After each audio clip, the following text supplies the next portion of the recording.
क्रिस्त में मेरे प्यारे भाइयों बहनों और बच्चों, आप सभी को मेरा प्यार भरा जय यीशु। आज माता कलीसिया पुण्य गुरुवार मना रही है और यह हमारे लिए बहुत ही महत्वपूर्ण दिन है।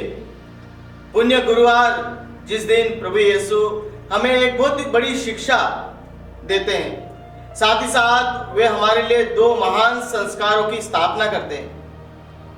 जो शिक्षा वो हमें देखते हैं वह यह है कि जिस प्रकार मैंने तुम्हारे पैर धोए हैं उसी प्रकार तुम्हें भी एक दूसरे के पैर धोना चाहिए।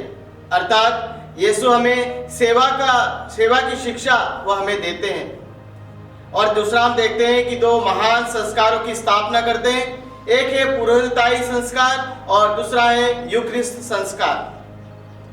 हम जानते हैं कि किस प्रकार की अंतिम ब्यालू के समय प्रभु यीशु जानते हैं कि उनकी अंतिम घड़ी आ गई है और इसीलिए वे मेज पर से उठकर वे अपने कमर पर अंगोछा बांधकर परात में पानी लेकर वे अपने शिष्यों के पैर धोते हैं। अब यहूदियों के अनुसार, उनकी परंपरा के अनुसार जो पैर धोना, जब कोई कुछ प्रोग्राम होता है, सामूहिक प्रोग्राम होता है, तब मेहमान जब घर आते हैं तो जो उनका पैर धोने की जो रीति होती है वह मजदूरों के द्वारा या कोई सेवा जो दास रहता है उसके द्वारा या नौकरों के द्वारा पैर धोए जाते हैं। और इसीलिए जो प्रभु यीशु ये कार्य करते हैं, वे उठकर अपने शिष्यों के पैर धोने जाते हैं, तो शिष्यों को अचंभा लगता है कि एक गुरु, एक प्रभु होकर वे हमारे पैर धोने जा रहे हैं। और इसीलिए हम देखते हैं कि संत पेतरुस प्रभु से ना कहते हैं कि मैं अपने पैर नहीं धोने दूंगा।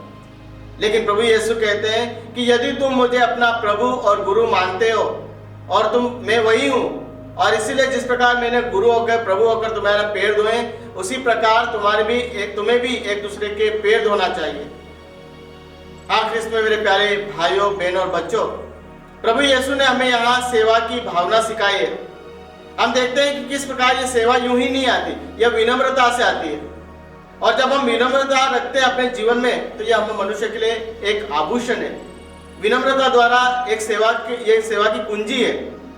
और हम जब सेवा करते हैं तो हम कोई छोटे बन नहीं जाते। जब हम किसी का सम्मान करते हैं तो हमारा सम्मान कम नहीं हो जाता। और प्रभु यीशु यही हमें सिखाते हैं कि हमें दूसरों की सेवा करना चाहिए। जो अपने आप को बड़ा मानता है वह सबसे पहले सेवक बने। और यही प्रभु ने हमें अपने शिष्यों के पैर धोकर बताया कि किस प्रकार हमें लोगों की सेवा करनी चाहिए, एक दूसरों की सेवा करना चाहिए। मैं पढ़ रहा था विवेकानंद जी के बारे में, तो एक दिन वह भी अपने शिष्यों के लिए और कुछ प्रमुख लोगों के लिए वे भोजन की व्यवस्था करते हैं। और जब कुछ मेहमान और उनके शिष्य आते हैं तो विवेकानंद जी स्वयं वह भोजन परोसते हैं।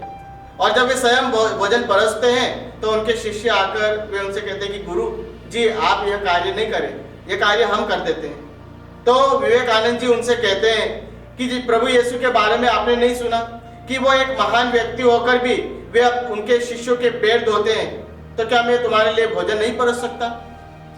क्या मैं इस कार्य करने से क्या मैं छोटा नहीं बन जाऊंगा? और यह जब कहते हैं और वे आगे यह भी कहते हैं कि तुम मेरी मैगदलेन के बारे में नहीं जानते कि उन्होंने अपने आंसू से प्रभु यीशु के पैर धोए, अपने बालों से उनके पैर उन्होंने पोंछे। अगर मैं प्रभु यीशु के समय होता तो अपने हृदय के लहू से उनके पैर धो देता। इस प्रकार विवेकानंद कहते हैं कि इस महान कर्म को करने से मैं कभी छोटा नहीं बन जाता। इस प्रकार विवेकानंद जी भी प्रभु यीशु के बारे में कहते हैं। तो यहाँ पर हम देखते हैं कि किस प्रकार प्रभु यीशु ने अनेक लोगों के हृदय में अपनी जगह बनाई सेवा की भावना द्वारा। गांधी जी भी हम देखते हैं प्रभु यीशु सीखे कि किस प्रकार लोगों की सेवा करने चाहिए। दूसरा मुद्दा हम देखते हैं कि प्रभु यीशु दो महान संस्कार की स्थापना करते हैं, पुरोहिताई संस्कार और यूक्रिस्ट संस्कार। ये दोनों एक दूसरे से अटूट जुड़े हुए हैं, हम दोनों को अलग नहीं कर सकते। पुरोहित यूक्रिस्ट संस्कार के बिना अधूरा है और यूक्रिस्ट संस्कार पुरोहित के बिना अधूरा है।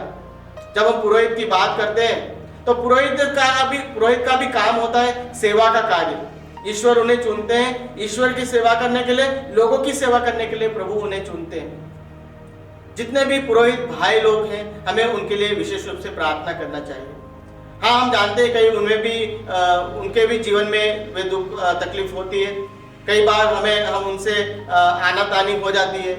पर हमारा कर्तव्य बनता है कि हम उनके लिए प्रार्थना करें, क्योंकि उन्होंने अपना संपूर्ण जीवन त्याग कर ईश्वर की सेवा और हम लोगों की सेवा के लिए उन्होंने अपना जीवन समर्पित किया है। तो हमारा कर्तव्य बनता है कि हम उनके लिए प्रार्थना करें ताकि ईश्वर की आशीष सदा उन पर बनी रहे और वे अधिक से अधिक लोगों की सेवा कर सके। और दूसरा है यूक्रिस्ट संस्कार, जहाँ पर देखते हैं प्रभु यीशु स्वयं अपना जीवन, अपना शरीर और अपना रक्त हमारे लिए बहाते, वह इसलिए ताकि हमारा उद्धार हो सके। तो जब हम यूक्रिस्ट संस्कार में भाग लेते हैं तो हमें किस प्रकार उस यूक्रिस्ट में भाग लेते हैं, क्या हम उसके लिए हम तैयारी करते हैं, क्या हम अपने आप को पवित्र बनाते हैं।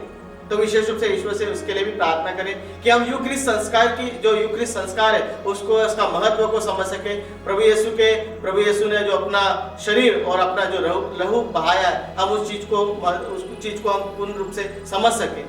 तो क्रिस्त में मेरे प्यारे भाइयों बहनों बच्चों, ये पुण्य गुरुवार हम सभी के लिए एक महान दिन है। प्रभु यीशु ने हमें जो शिक्षा दी उस शिक्षा पर चले, लोगों की सेवा के लिए हम अपना जीवन समर्पित करें। साथ ही साथ हम अपने पुरोहित भाइयों के लिए और यूक्रिस्ट संस्कार में जब हम भाग लेते हैं तो अपने आप को पूर्ण रूप से तैयार करके इसमें भाग लें। इसके लिए हम विशेष रूप से प्रार्थना करें।